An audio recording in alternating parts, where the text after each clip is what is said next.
ఏ వెలుగుకి ప్రస్థానాలు అభివృద్ధి నమూనాలపై తరచూ వినిపించే ఆందోళనకారుల నినాదమది. వెలుగు వెంటే చీకటి అన్నట్టు అభివృద్ధి పేరుతో చోటు చేసుకునే నష్టాల్ని వారు ఎకరూ పెట్టని రోజు లేదు.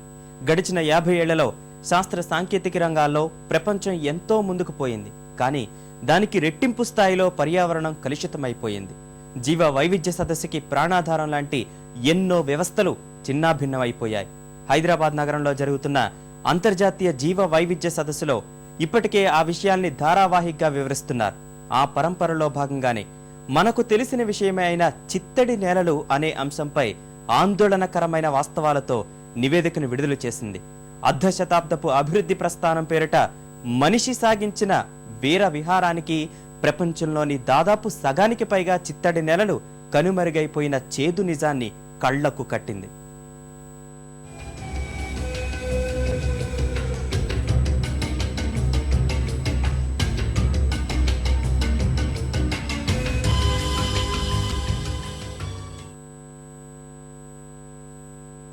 హైదరాబాద్ వేదికగా సాగుతున్న అంతర్జాతీయ జీవ వైవిధ్య సదస్సు చిత్తడి నేలలు, మడ అడవులపై చేదు నిజాల్ని ప్రపంచం ముందుంచింది.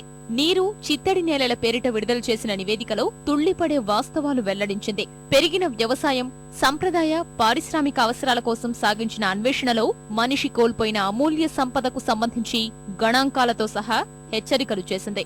ప్రపంచం మొత్తం మీద అర్ధ శతాబ్దంలోనే దాదాపు 50% చిత్తడి నేలలు మాయమైపోయాయి. పెరిగిన భూగర్భ జలాల వాడకం, నగరీకరణ, మౌలిక వసతుల కల్పన, అభివృద్ధి, కాలుష్యాల ధాటికి కనుమరుగైపోయాయి. ప్రపంచ జీవావరణాలు జీవ వైవిధ్య వ్యవస్థ TEEB తెలిపిన చేదు నిజాలివి.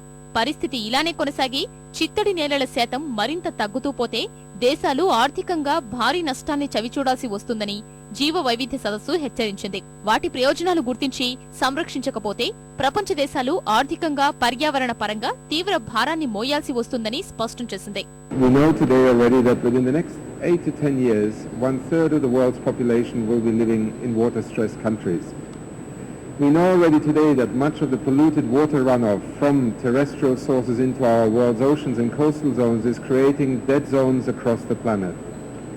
The consequences of inaction, as you described it, Nick, I think are such that we are providing with these TEEB reports today, and this particular one on water and wetlands, a chance to overcome the disconnect between the science of environmental change and society's opportunity to act more rationally.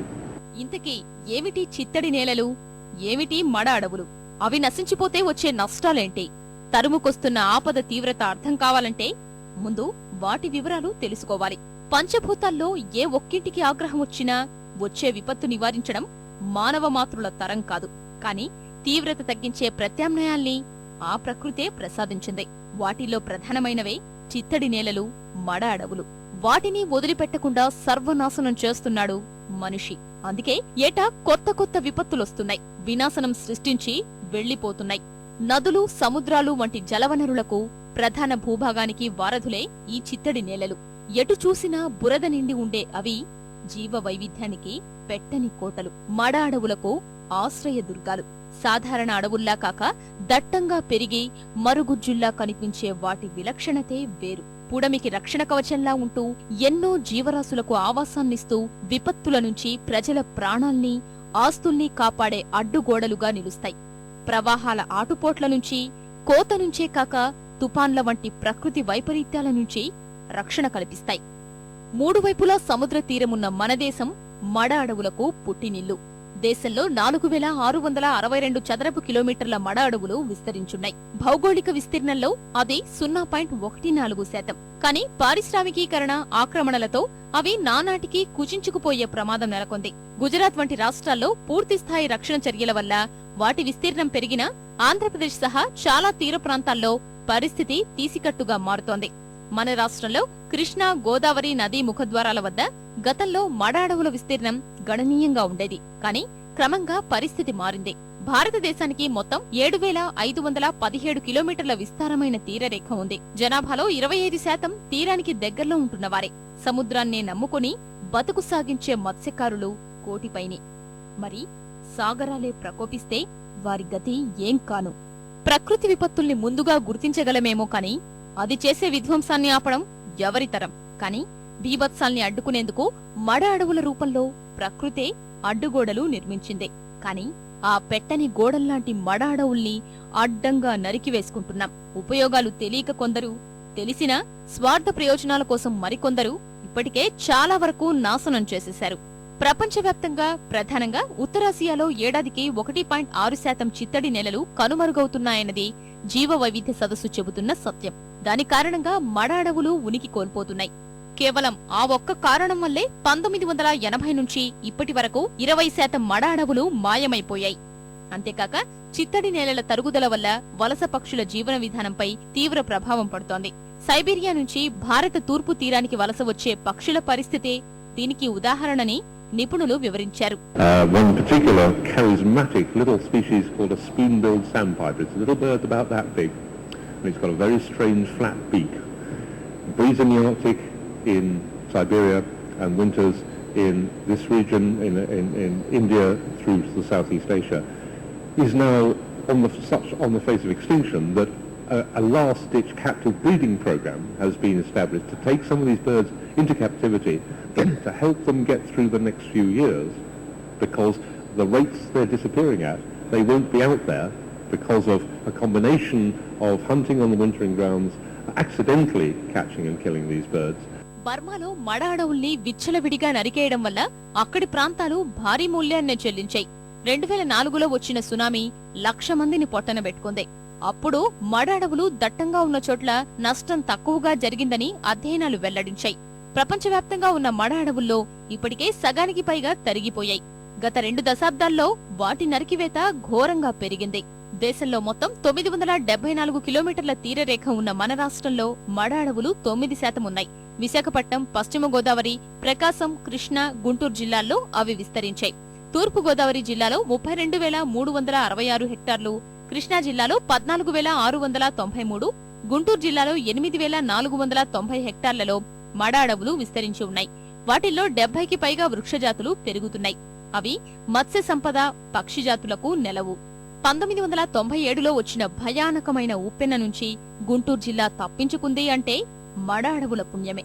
అప్పటికే కృష్ణా జిల్లాలో వాటిని నరికేసిన దివిసీమ శోకసీమగా మారింది. అవి పూర్తిగా నశిస్తే వాయుగుండాల విలయానికి ఊళ్లకు ఊళ్లు తుడిచిపెట్టుకుపోతుంటే చూడ్డం తప్ప ఏమీ చెయ్యలేం. తీర ప్రాంతాల్లో శతాబ్దాల నుంచి మేట వేసిన గడ్డి, అనేక రకాల చెట్లు, తోటలు, సహజ రక్షణ వ్యవస్థలు, అలాంటి విస్తృత ప్రయోజనాలు ఉన్న మడ అడవుల్ని నరికివేస్తున్నది, చిత్తడి నేలల్ని ఆక్రమిస్తున్నది చేపలు, రొయ్యల చెరువుల కోసమేనని పర్యావరణవేత్తలు స్పష్టంగా చెప్తున్నారు.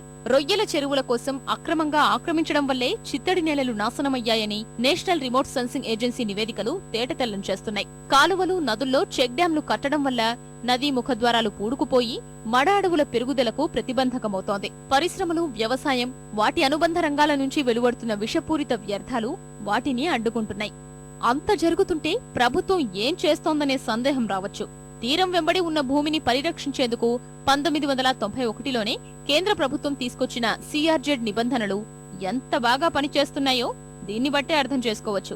ఆ నిబంధనలు ఘనంగానే ఉన్నా ఆచరణ అత్యంత పేలవం. సిఆర్జెడ్ నియమాల ప్రకారం తీరం నుంచి 500 మీటర్ల వరకు ఎలాంటి అభివృద్ధి పనులు, పరిశ్రమలు చేపట్టకూడదు. పర్యావరణ పరంగా సున్నితమైన మడ అడవులు, సముద్ర జీవుల ఆవాసాలైన పగడపు దిబ్బలు వంటి వాటికి రక్షణ కల్పించాలి.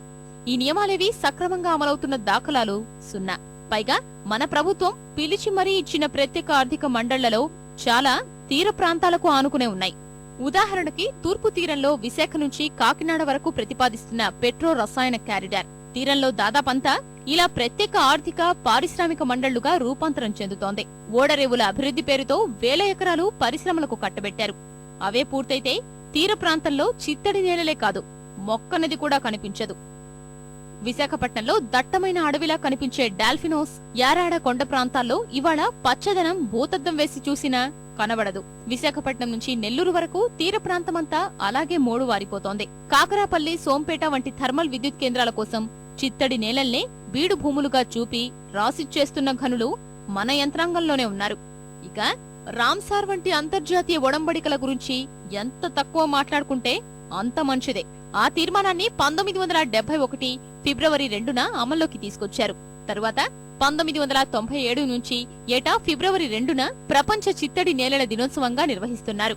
కానీ విచిత్రమేంటంటే ఆ ఒడంబడిక అమలు ప్రారంభమైన తరువాతే చిత్తడి నేలలు, మడ అడవుల అసలు విధ్వంసం మొదలైంది. జీవ వైవిధ్యంలో కీలక పాత్ర పోషించే చిత్తడి నేలలు, మడ అడవుల విస్తీర్ణం రాష్ట్రంలో తగ్గడం ఆందోళన కలిగించే పరిణామమే. ప్రకృతి విపత్తుల నుంచి రక్షించడంలో జీవ వైవిధ్యానికి నెలవుగా ఉన్న ఇలాంటి కీలక ప్రాంతాల్ని రక్షించాల్సిన తక్షణావసరం ప్రభుత్వం ముందుంది. దేశవ్యాప్త సగటుతో పోలిస్తే రాష్ట్రంలో ఇప్పటికే అడవుల విస్తీర్ణం గణనీయంగా తగ్గిపోయింది. మడ అడవుల పరిస్థితి అలాగే తయారైంది.